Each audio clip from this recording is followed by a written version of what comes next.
Fala pessoal, tudo bem? Para quem não me conhece, eu sou o professor Jones. A gente vai estar junto esse semestre, segundo semestre aí de 2021.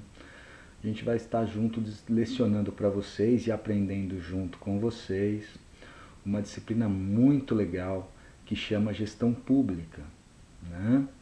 A gestão pública eu diria que seria a cereja do bolo para os alunos aí de sétimo e oitavo período em administração, né? Se vocês estão prestes a sair aí dessa, vamos dizer, casa do saber, né? Prestes a já adentrar aí a esfera dos profissionais da área de administração.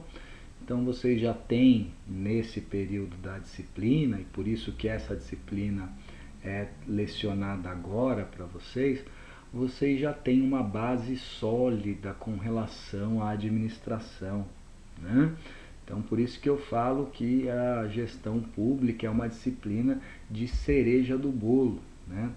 O que a gente vai estudar, o que a gente vai buscar realizar e buscar informar para vocês, né? Quais os nossos objetivos dessa disciplina, né? Primeiro é que eu gostaria que vocês compreendessem quais as funções de uma gestão pública, né? E a importância dessas funções públicas para a sociedade contemporânea, essa sociedade que nós estamos inseridas nesse exato momento, né? Desculpe-me. Outra coisa que a gente vai trabalhar com vocês, que a gente vai buscar, é relacionar as funções públicas e a importância da decisão de vocês, administradores, junto à gestão pública. Por quê? O que acontece? Muitas das vezes a gente pensa assim, eu trabalho no setor privado, né? Eu não tenho nada a ver com gestão pública, eu não tenho nada a ver com administração pública. De forma errada, de forma errônea, alguns de nós até às vezes falam assim, eu não sou político e por isso eu não tenho que me preocupar com gestão pública, né?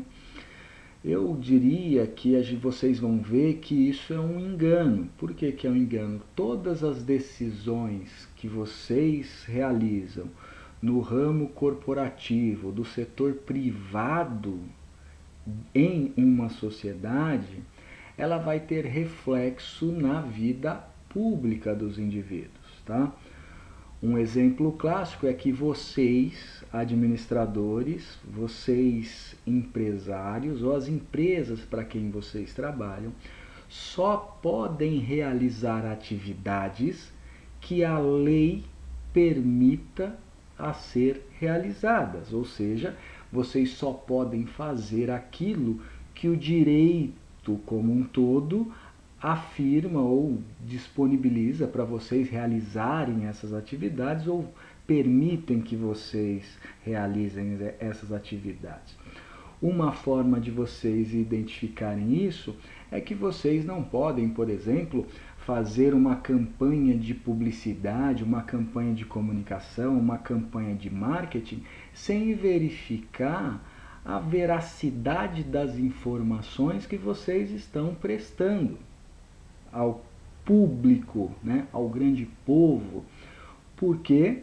Porque o Código de Defesa do Consumidor veda essa prática, né? Então percebam, uma decisão que é de vocês, né? Uma decisão única e exclusivamente analisada e avaliada, permitida por vocês através de uma assinatura do tipo faça isso, não faça aquilo com relação aos contratos publicitários de comunicação, só será possível se ela atender aos ditames jurídicos que a gestão pública informa para vocês, né? Então todas as decisões que vocês tomam, elas têm um reflexo na vida cotidiana da publis, né? Da publis, que seria o próprio povo, né? Outra coisa que a gente quer que vocês compreendam é como se deu esse desenvolvimento desses conceitos básicos que a gente vai aprendendo nessa disciplina com relação à administração pública, né? Eu sempre deixo uma pergunta no final dos meus slides, no final das minhas aulas, né? E já falando para responder essas perguntas, né? A gente sempre responde junto elas, a gente sempre dialoga de uma forma eficaz para vocês entenderem, para nós entendermos o real significado dos conceitos básicos que a gente vai aplicar no nosso dia a dia, na nossa sociedade contemporânea, tá certo? Na nossa primeira aula dessa semana, a gente vai verificar como que vai ser a metodologia de ensino, né? A metodologia de ensino é aquela metodologia que a gente já está passando para vocês, alguns professores, desde que começou esse problema de saúde pública universal, né? Esse macro problema de saúde que a gente está passando. A gente teve que se adaptar, tanto nós professores, a instituição e também vocês, alunos, a aprender uma nova forma de nós professores de lecionarmos e vocês alunos de assistir às aulas, de tirar as dúvidas, de aprender, né? Então como que vai funcionar essa metodologia nossa? A nossa metodologia são aulas expositivas, né, e dialogadas com a disponibilização de um material prévio, né, um dia antes, até um dia antes eu vou disponibilizar na plataforma de vocês os slides relativos à matéria daquela semana, né, da disciplina daquela semana, e vocês vão lá e vão baixar esses slides e vão começar a dialogar comigo nas explicações desses slides que vocês vão ter, tá certo? Além dos slides, a gente vai trabalhar também com textos, né? Com artigos de alguns doutrinadores, alguns artigos de alguns especialistas focados no assunto, né? Além também de cases práticos, né? Como um estudo de casos ou até convivência ou alguma atitude, algum exemplo que vocês ou eu passamos e a gente traz durante as aulas para fazer com que a aula fique mais rica, tá certo? Então essa adequação que nós estamos tendo, nesse semestre a gente não vai ter aula presencial, infelizmente, né? Tomara que esse problema de saúde pública aí ele vá embora o mais rápido possível para a gente se conhecer melhor, né, no tete a tete, vocês poderem perguntar e eu também poder entender quais as suas necessidades, quais os desejos de vocês, tá certo? Lá na nossa metodologia, vocês vão receber um slide que está exemplificando a forma da avaliação de aprendizagem, tá? O que seria isso? Vocês vão ver lá que tá os alunos ou o curso ou o semestre que vai ser realizada, que vão ser obrigados entre aspas, né? Mas tendem a fazer a avaliação integrada, aquela avaliação que integra todas as disciplinas, né? Para verificar se os administradores eles conseguem ver a universidade como uma coisa só, né? Então vocês vão ter lá perguntas de administração básica, conceitual, economia, matemática, tudo, aprendizagem de geopolítica, gestão pública, tudo isso vai cair todas as disciplinas que vocês já tiveram, que vocês estão tendo, vai cair nessa avaliação integrada para a instituição poder avaliar se vocês conseguem ver o curso de uma forma única, de uma forma geral, vocês conseguem ver o curso de uma forma ampla, tá certo? E não simplesmente assim, aqueles alunos que verificam que são bons em uma matéria, não são bons na outra e acreditam que a administração é só ser bom em uma matéria, né? Não, a gente sabe que para ser um bom administrador nós temos que ter no mínimo um conhecimento no mínimo básico em todas as matérias essas que são disponibilizadas para vocês na universidade durante esse período acadêmico aí, tá certo? Quando vocês forem realizar essa atividade, a atividade integrada vai valer aí 4 pontos de média. Então, se vocês, por mais que vocês sejam excelentes nessa avaliação, se vocês demonstrarem uma desídia, não só na minha matéria, como na matéria de qualquer outro professor, e vocês zerarem na matéria do professor e forem excelentes na avaliação integrada, automaticamente vocês estarão reprovados. Essa palavra é uma palavra muito feia, uma palavra muito forte, né? Reprovados, mas é a realidade. Por quê? Porque você não conseguiu ver a disciplina como um todo, né? Você não conseguiu ver a universidade como um todo. E universidade vem de universo do saber, né? Universo das ciências, é uma unidade de várias ciências juntas, né? Dentre elas tem a disciplina de administração e dentro da disciplina de administração tem as várias matérias que vocês estudam. Já falamos da integrada, agora a gente vai entrar na avaliação, nas atividades do professor, relacionadas à minha pessoa e aos demais outros professores. Nessas demais outras atividades, todas as atividades que nós lançarmos, seja na plataforma do aluno, seja a nível presencial, de uma forma interativa com vocês, pelos meios eletrônicos, elas terão um conceito máximo de 60%, tá? Então, assim, por mais que vocês sejam excelentes na minha disciplina, que é fácil, porque é uma disciplina bem gostosa de se estudar, uma disciplina conceitual, por mais que vocês sejam excelentes na minha disciplina, se vocês não realizarem a atividade integrada, vocês não terão o conceito máximo para passar por outro semestre, né? No caso do pessoal do 7º para o 8º, e no caso do pessoal do 8º, vocês ainda vão ter que refazer alguma disciplina. Tá certo? Então isso não é legal. Então o que a gente vai fazer? A gente vai tentar, é um compromisso de vocês para comigo, que vocês vão tentar aí linkar tanto as aulas individuais da minha matéria, como as dos demais professores, em especial as avaliações integradas que vocês realizarão. Tá certo?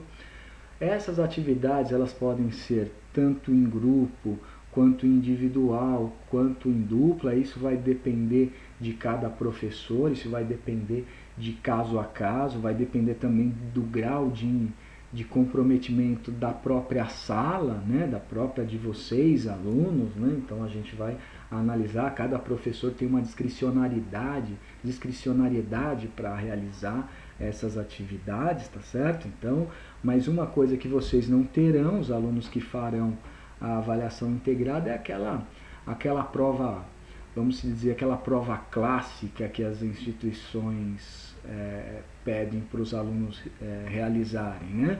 Aquelas provas práticas da disciplina, aquelas provas clássicas da disciplina, não vai ter, mas vai ter alguns trabalhos expositivos que a gente vai trabalhar de forma bem efetiva e bem infusiva nessa questão, tá certo?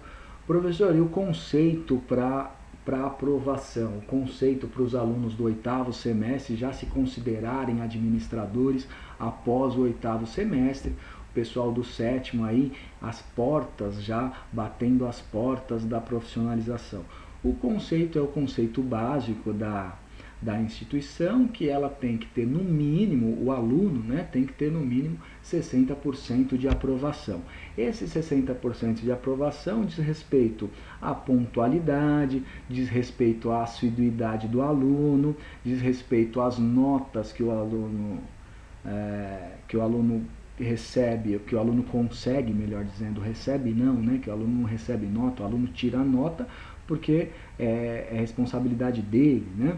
Então, as notas que o aluno vai fechar, essa nota geral tem que ficar acima de 60%.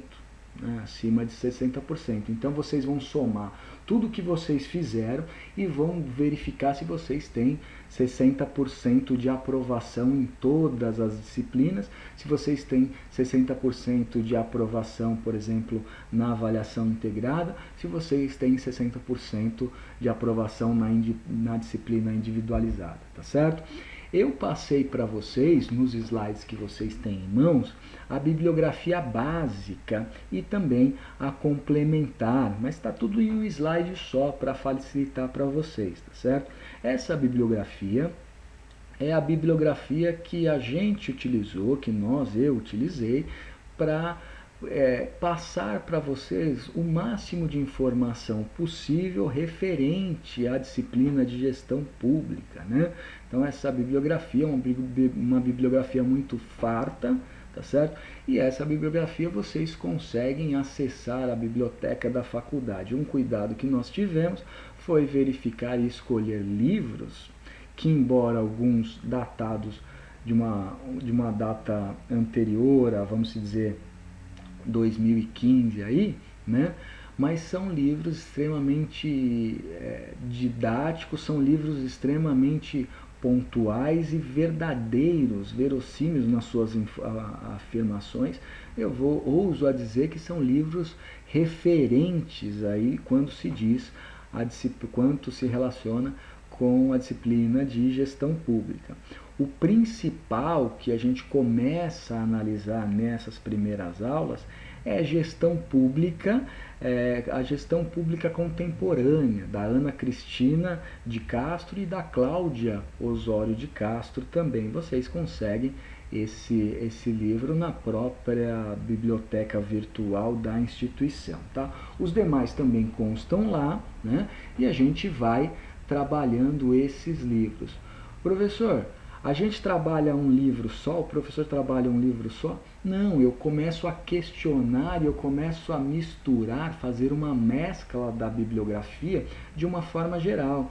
Eu não vou pegar o livro, por exemplo, Gestão Pública Contemporânea, e dar um limite temporal de utilização. Ou seja, vou utilizar nas minhas 6 primeiras aulas esse livro, nas outras 2 primeiras, nas 2 subsequentes, vou utilizar o Alexandre de Moraes com relação à Constituição da República Federativa do Brasil. Alexandre de Moraes, nosso ministro lá do Supremo Tribunal Federal. Eu não vou fazer isso, eu vou fazendo uma mescla para verificar ponto a ponto o que eu acho importante e o que está se discutindo hoje, não só na academia, como também na vida prática e na vida pública de vocês, tá certo?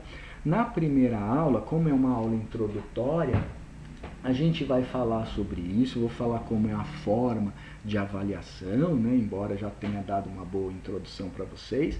Qual que é a forma do conhecimento, né? A gente vai entender da onde que vem o conhecimento. A gente entende, a gente sabe que existem 4 tipos de conhecimento. Tem aquele conhecimento científico, tem o conhecimento filosófico, temos o conhecimento religioso e tem aquele conhecimento do senso comum, né? Então, na nossa primeira aula, vocês já vão verificar em qual parte desse círculo de conhecimento estão vocês, administradores do Brasil. Né? E quando eu digo do Brasil porque vocês são administradores das empresas privadas e também nada impede de vocês prestarem serviços públicos para as empresas públicas, consequentemente vocês também são administradores públicos, tá? A gente vai verificar que o conhecimento é uma forma de aquisição contínua, né? Ele não tem um início, não tem um fim, começa avaliando teorias, aplicando as teorias na técnica, na prática, através de alguma técnica. Isso corresponde a uma vontade do pesquisador, a uma vontade da pessoa que quer realizar o conhecimento, que quer adquirir conhecimento, tem que ter um comprometimento muito forte. Nesse comprometimento, eu tenho que dar abertura para novas teorias, se ser eivados completamente, de desentranhar completamente questões vamos dizer, questões preconceituosas, tenho que trocar informações de teorias entre teorias, tenho que fazer uma junção das teorias e tenho que também fazer, quando eu aplico essas teorias, tenho que verificar se isso me trouxe uma experiência positiva ou negativa a nível científico, né? Então vocês estão na universidade, vocês têm que ver em qual parte, qual grau de conhecimento vocês têm que ter, né? E em qual grau vocês precisam melhorar, né? Quando a gente fala, pessoal, de gestão pública, a primeira coisa que vem na nossa cabeça é de público, né? De todos, mas antes disso, antes de falarmos de gestão pública propriamente dito, antes de conceituarmos gestão pública, a gente tem que verificar aonde que essa gestão pública é aplicada. E ela é aplicada, essa nossa gestão pública, na República Federativa do Brasil, né? Lá pela Constituição de 1988, né? República essa instituída em 1815, né? 1815, salvo engano, lá por Marechal Deodoro, né? Depois a gente teve lá Deodoro da Fonseca, aí na sequência os presidentes, né? Deodoro da Fonseca, Floriano Peixoto, Campos Salles, teve vários presidentes que vieram retrabalhando essas políticas públicas através da República, né? Essa república, essa palavra república, a gente tem que analisar de duas formas. Primeiro, analisando o prefixo da palavra e depois analisando o sufixo da palavra. Quando a gente analisa o prefixo da palavra, ou seja, res, porque república vem de res pública, né?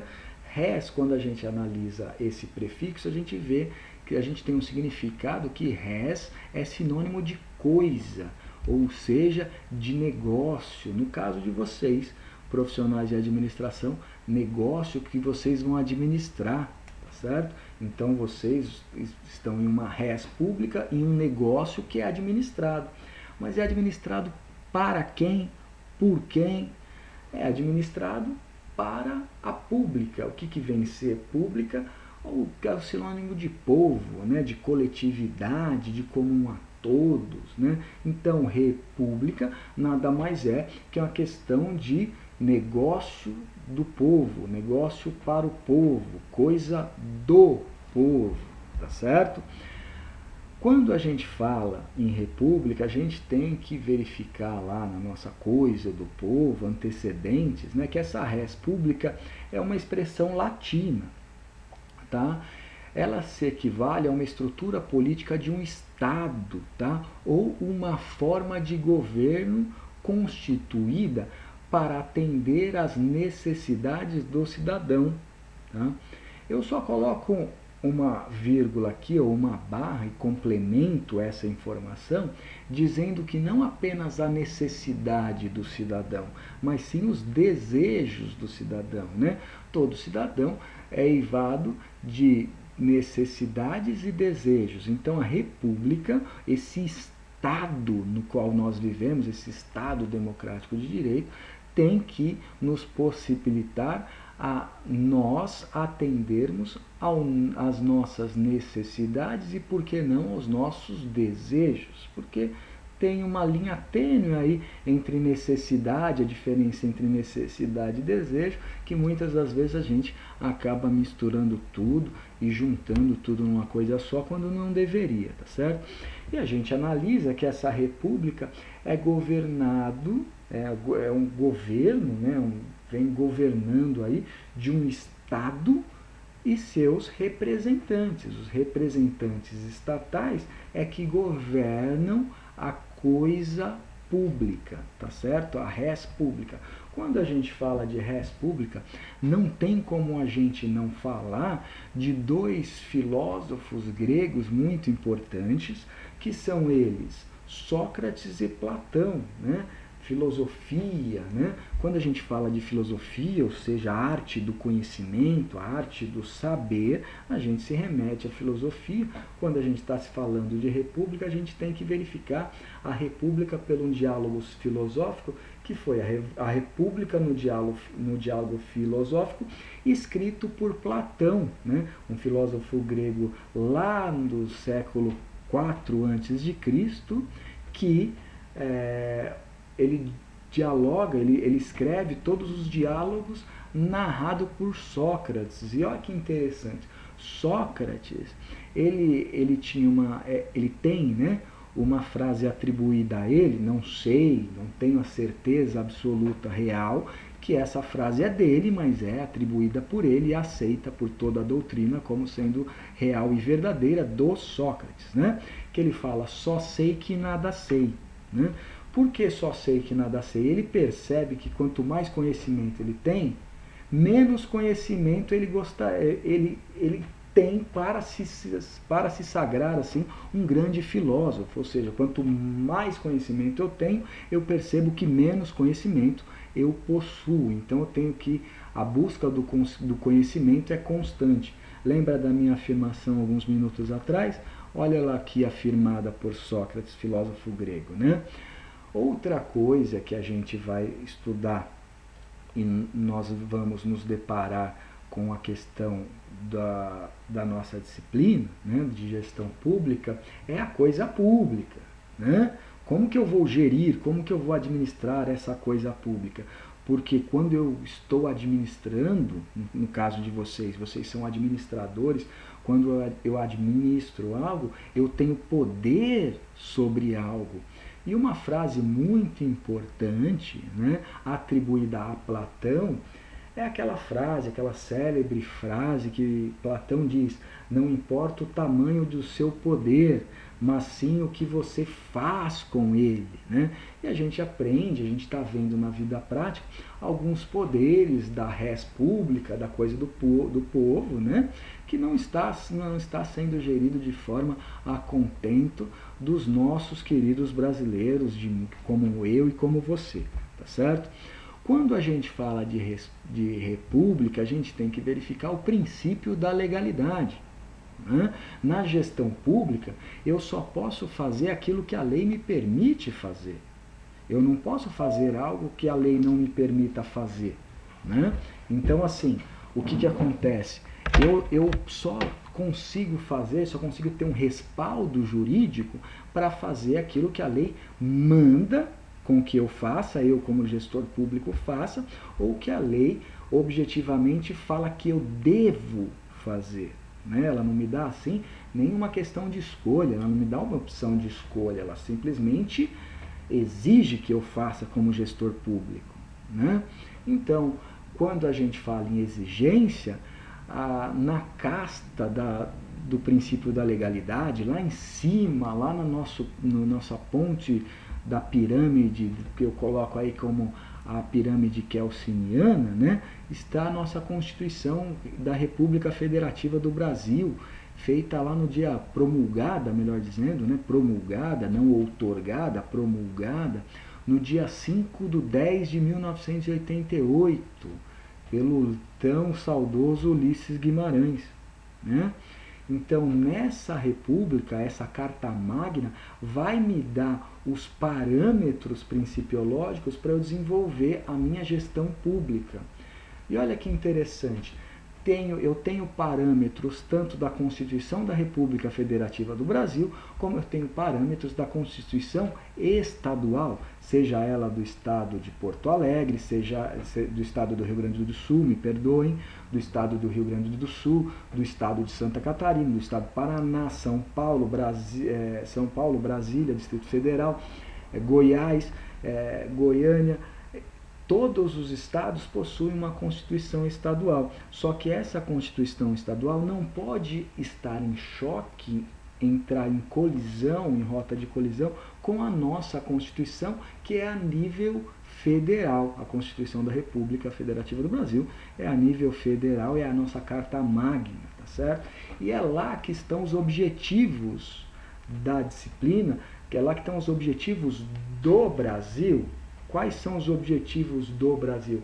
Lá no artigo 3º da nossa Constituição da República Federativa do Brasil de 88, está falando que um dos principais objetivos do Brasil é construir uma sociedade livre, justa e solidária. Então a gente verifica que a palavra justiça já está inserido na nossa Constituição da República Federativa como objetivo. Então, o administrador, gestor público, ele tem que ser justo, ele tem que ser livre, até que ponto o princípio da legalidade permita, né? E ele tem que ser solidário, ou seja, solidariedade a toda a sociedade brasileira, no caso aí dos estados, a toda a sociedade daquele estado, essa nossa sociedade contemporânea. Lá no inciso 2º da Constituição da República, a gente verifica que está como objetivo também garantir o desenvolvimento nacional. Se eu garanto o desenvolvimento nacional, eu garanto o desenvolvimento do país todo. E quem vai desenvolver o país? Vocês, que são administradores. É vocês que vão desenvolver, não são vocês que fazem o plano, aí eu vou colocar entre parênteses, né? Plano de negócios, plano de marketing, plano de desenvolvimento de produto, plano de realização de metas, né? Não são vocês que fazem esse tipo de plano, essa administração? Então, a responsabilidade de todo brasileiro, principalmente de vocês, é desenvolver esse desenvolvimento nacional. De que forma, professor, eu posso verificar isso? Quando vocês, administradores, chegarem e falar assim, ó, eu vou abrir uma filial em uma cidade X, porque lá eu tenho uma mão de obra que eu vou qualificar, tá certo? E eu vou dar um sustento melhor para aquela população e vou dar retorno melhor para aquele governo, daquela situação, daquele estado, daquele município. Tá? Por quê? Porque eu quero desenvolver aquela região e eu quero também desenvolver a região capaz de ter lucros, né? Isso é a base do capitalismo, né?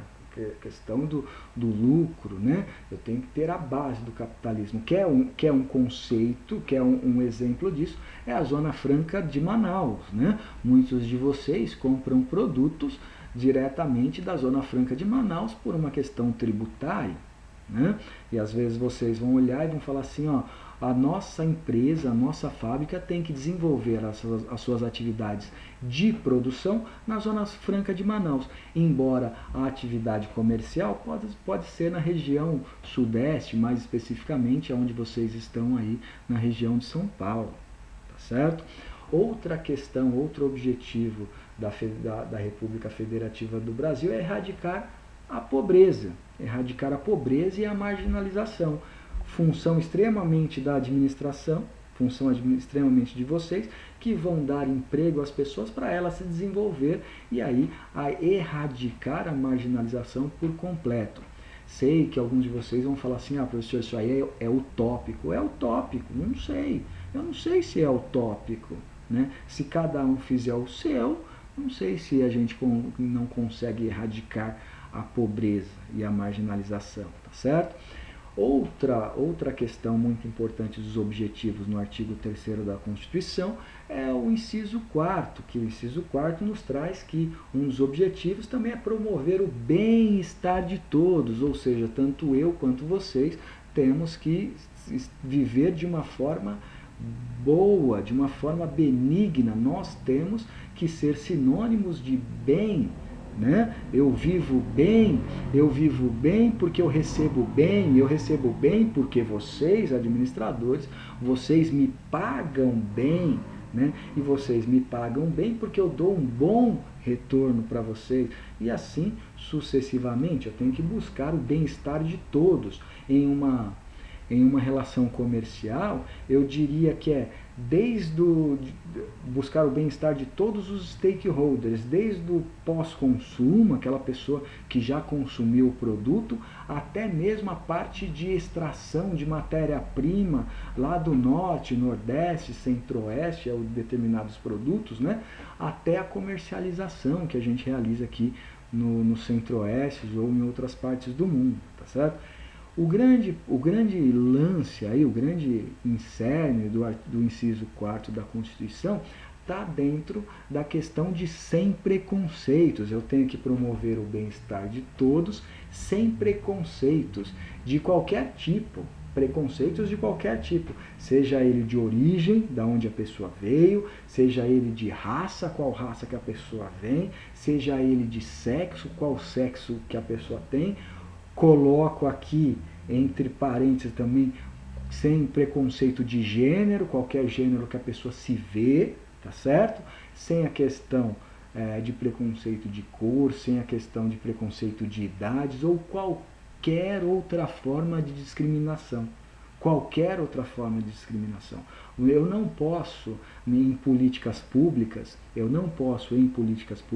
e principalmente também em uma administração da iniciativa privada como vocês, ter qualquer tipo de discriminação. Tá? Por quê?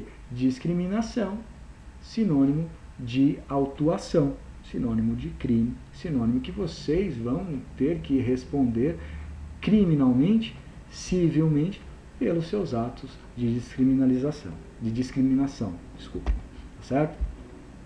Também, no nosso parágrafo 4º da Constituição, eu coloquei no slide para vocês verificarem aí, lá no parágrafo único, fala assim, ó, a República Federativa do Brasil buscará, irá atrás, né, a integração econômica de todas as regiões. Vamos trazer para São Paulo a integração econômica de todos os bairros. Por que um determinado bairro da Zona Sul é menos desenvolvido do que uma outra parte da Zona Norte, por exemplo, ou coisas do tipo? Porque vamos pegar dentro da própria Zona Sul, por que eu tenho bairros subdesenvolvidos e eu tenho bairros extremamente desenvolvidos? Se eu analisar isso, esse gestor público, se ele permanece com essa questão desigualitária, ele não está partindo do princípio que eu tenho que erradicar também, tem que fazer uma integração econômica entre a parte não favorecida da Zona Sul com a parte favorecida da Zona Sul. E isso em todas as regiões, tá? Seja ela leste, norte, sul, oeste, em todas, tá? Além da questão econômica, questão política, né? Eu tenho que buscar uma integração política. O que é isso, a integração política? E eu abro um pouco para falar sobre a política social, né? Eu tenho que analisar e falar assim, poxa, não é porque a pessoa tem uma visão política de uma cor específica que ela é contrária e ela merece ser execrada ou merece ser varrida da sociedade por mim, que não comungo dessa mesma cor política.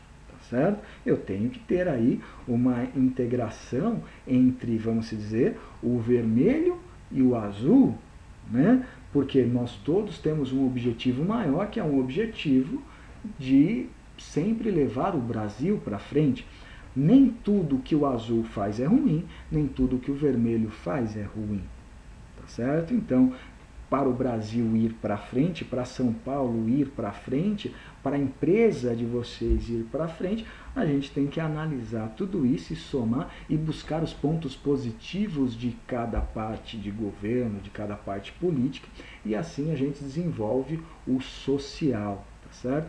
Social e cultural, né, dos povos da América Latina como um todo. Perceba que o artigo 4º, ele já fala de um Brasil mais abrangido, um Brasil que busca ser reconhecido na América Latina como uma América Latina forte, como um país forte, né, visando a formação de uma América Latina, de uma América das Nações, uma América Latina forte.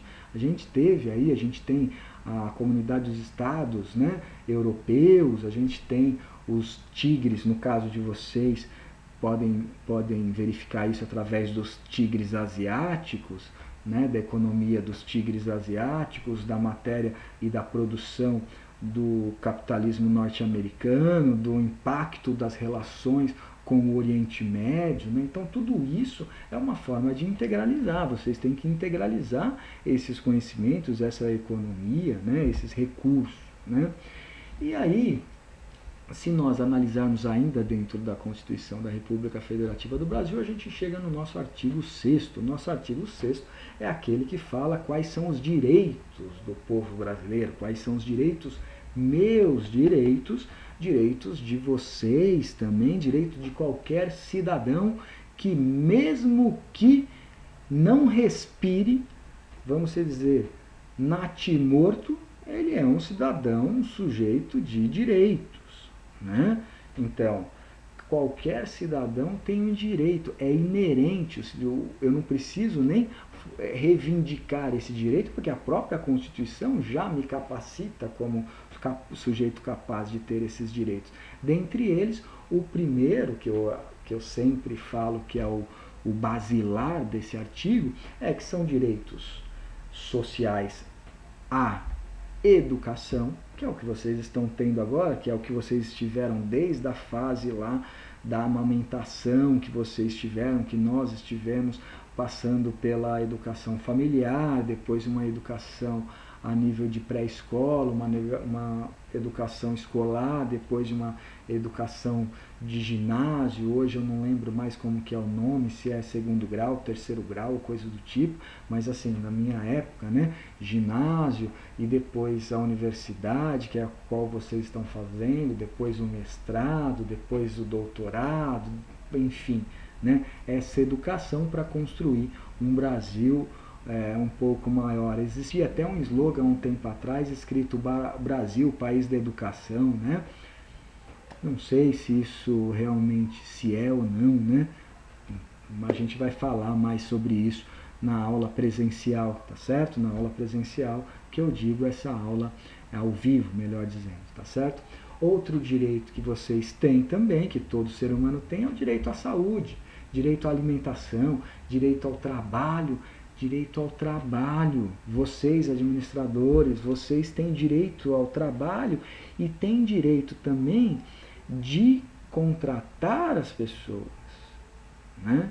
Não digo nem que seria um direito de vocês, digo que seria um dever de vocês contratar essas pessoas. Contratar essas pessoas para quê? Para elas trabalharem. Por quê? Porque está escrito na Constituição, tá certo? Está escrito na Constituição que a gente tem que ter o direito à moradia.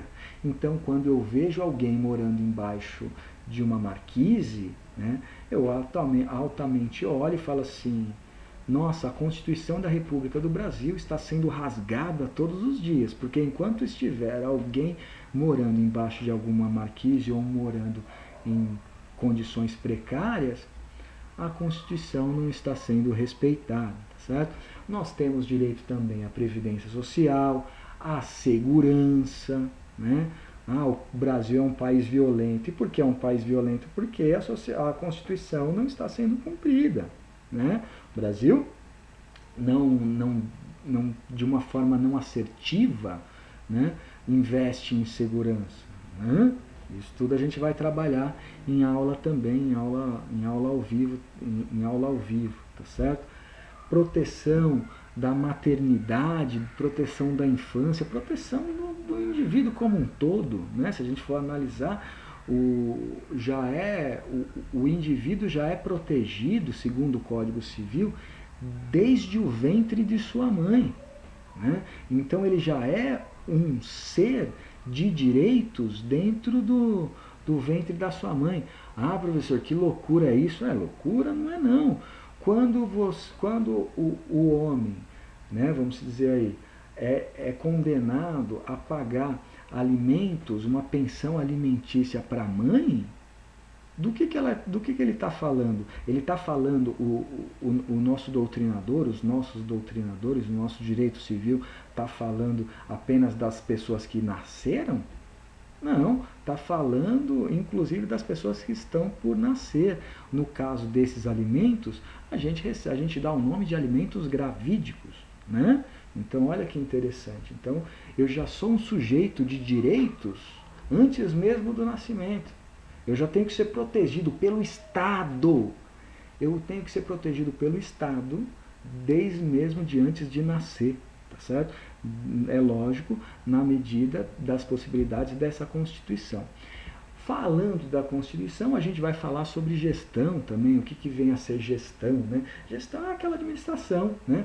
Onde existe uma instituição, uma empresa, uma entidade social de pessoas a ser geridas por vocês, administradores, é vocês que vão administrar a empresa, não são vocês que são responsáveis pelo departamento de contas a pagar, pelo departamento de desenvolvimento de projetos e produtos, pelo desenvolvimento do departamento financeiro, pelo desenvolvimento do departamento jurídico da empresa.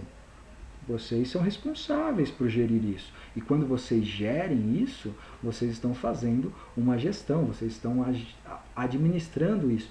O objetivo dessa gestão é um objetivo de crescimento, né, de estabelecido lá pela empresa através daquele esforço humano organizado, quando vocês dividem lá as pessoas entre setores, departamento pessoal, departamento jurídico, setor de expedição, setor de contas a pagar. Quando vocês estão dividindo essas pessoas, vocês estão se organizando em grupos para um bem maior com um objetivo específico que é dar lucratividade à empresa, tá certo? Então, gestão é um planejamento administrativo organizado para se atingir aí os objetivos pretendidos por vocês, pelo VP de administração ou mesmo pelo presidente de administração, tá certo? Que vocês vão ter um objetivo a ser atingido, esses objetivos que vai estar lá no plano da empresa de vocês, no nosso caso, do plano da gestão pública, no plano diretor do município, né? O plano diretor do município que vai ter que ter alguns objetivos para serem alcançados, né? Quando eu falo de gestão e a disciplina é gestão pública, eu já entendi que gestão é a palavra de planejamento e organização que o indivíduo realiza para chegar a um resultado pretendido.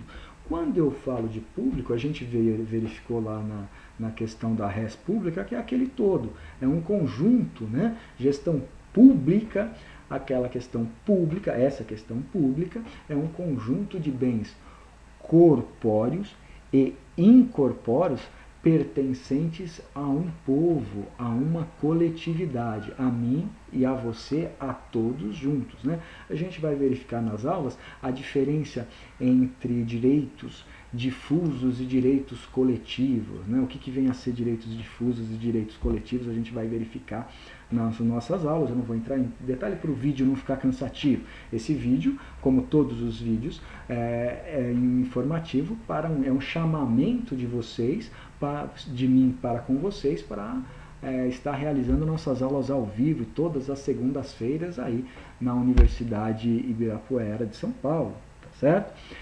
Então, se eu sei que gestão é administração de uma forma planejada e organizada, pública, de gestão de um bem público comum a todos, eu posso identificar que, analisando essas palavras, que gestão pública é uma aplicação de conhecimentos técnicos de administração, vocês, voltadas para a gestão de setores em instituições públicas, tá certo?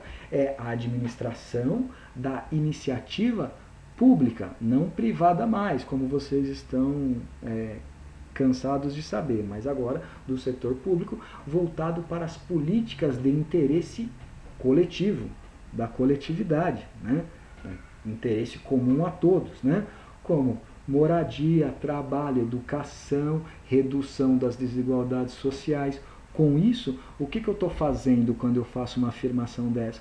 Eu faço uma afirmação dessa porque eu analisei a palavra gestão de uma forma individualizada, eu analisei a palavra pública de uma forma individualizada, eu analisei a questão da Constituição Federal da República Federativa do Brasil de 88 de uma forma individualizada, e eu verifiquei o que essas normas têm de consoante, o que elas têm de complexa, como que elas se conectam, e dou essa afirmação para vocês a respeito de gestão pública. Eu chego a um conceito de gestão pública, que é esse conceito que a gente vai debater na primeira aula, tá certo? E para a gente parar o vídeo por aqui, para não ficar aquele vídeo cansativo, a pergunta que eu sempre faço na primeira aula dessa disciplina, em outras instituições, ou para todos os alunos de minha vida, vamos pensar um pouco qual é o principal problema dos administradores públicos. A disciplina é gestão pública. Eu gostaria que vocês, de uma forma individualizada, analisassem, verificassem e dissessem qual é o principal problema dos gestores públicos, ou seja, dos administradores públicos. Pessoas capacitadas que estão administrando o negócio do povo, pessoas capacitadas assim como vocês, e aí vocês vão pensando nisso para o nosso encontro todas as segundas-feiras aí na Unib de São Paulo. Um beijo para vocês, tá certo? Todo mundo se cuidem. Desculpem-me se eu falo rápido, porque é muita informação. A gente vai tirar esse atraso nas nossas aulas ao vivo, tá certo? E aí eu vou estar lá pronto para responder qualquer pergunta que eu saiba, né? Responder para vocês. Se eu não souber responder, pode ter certeza que eu sei quem sabe, e na próxima aula eu volto com a resposta para vocês. Um grande beijo, tá certo? Espero vocês na próxima aula, na segunda-feira, tá? E até lá, estou ansioso para conhecer vocês. Estou ansioso para conhecê-los. Um beijão.